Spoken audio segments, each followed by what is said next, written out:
Today's questioner asks, what are some good questions to ask yourself when planning your week?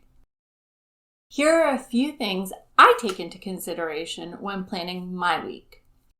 What do I want or need to accomplish this week? What's the weather going to be like this week? Is everything on my list in alignment with my unique priorities and values? Is my to-do list for the week reasonable and realistic given my other commitments? Do I have sufficient self-care scheduled in each day? If something comes up at the last minute, do I have the flexibility to handle it with grace and ease?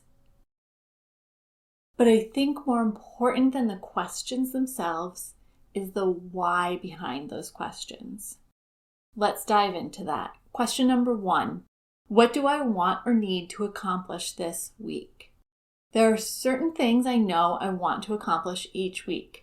I usually have 1 or 2 major projects I work on each week, along with several daily or weekly repetitive tasks I need to take care of.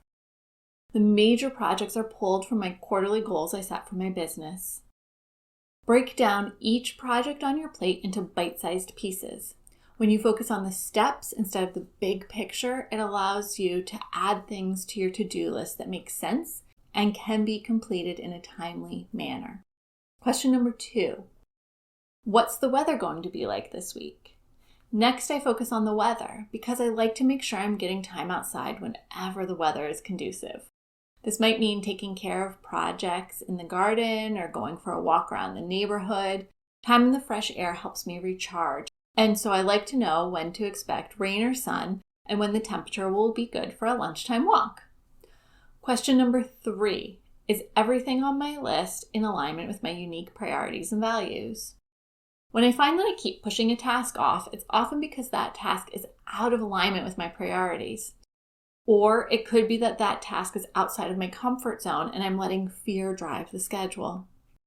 If the task is out of alignment, I find a way to remove it from my to-do list, either by delegating it, simply declaring it unnecessary, or reformatting it and reframing it in a way that brings it into alignment. If the task is outside of my comfort zone, I focus on my why behind that task and make completing it a priority. Question number 4. Is my to-do list for the week reasonable and realistic given my other commitments? Some weeks I look at my calendar and I start with a blank page. Some weeks there are already several meetings, conferences, calls, and other appointments on my schedule before I even begin to plan my week. The amount of work I can accomplish is going to be dramatically different between these 2 types of weeks. So part of my process is making sure that I've taken into account the other items on my schedule when putting together my weekly plan. Question number 5. Do I have sufficient self-care scheduled in each day? Self-care is so critical as a component to maintaining your mental, physical, and emotional energy levels. If I don't have enough self-care built into my schedule, I end up feeling run down and unproductive. Left too long and I get burnt out and struggle to do anything. So just as important as finishing my projects is making sure that I'm taking care of myself. I either schedule in specific activities or leave a time block dedicated to self-care each and every day. If self-care isn't currently part of your daily routine, get my free self-care toolkit and learn how to make self-care work for you and your life. I'll add a link in the show notes below to download your copy today. Now let's get to question number 6. If something comes up at the last minute, do I have the flexibility to handle it with grace and ease? One thing I've learned is that no matter how well you plan, stuff will come up at the last minute. Maybe it's a friend you haven't seen in a while who's in town and wants to grab lunch or a cup of coffee. Maybe it's a last-minute project you mistakenly thought someone else was taking care of. Stuff happens. That's life. The best way to deal with this is to leave yourself a little bit of a buffer. Maybe you block out a few hours every day for surprises.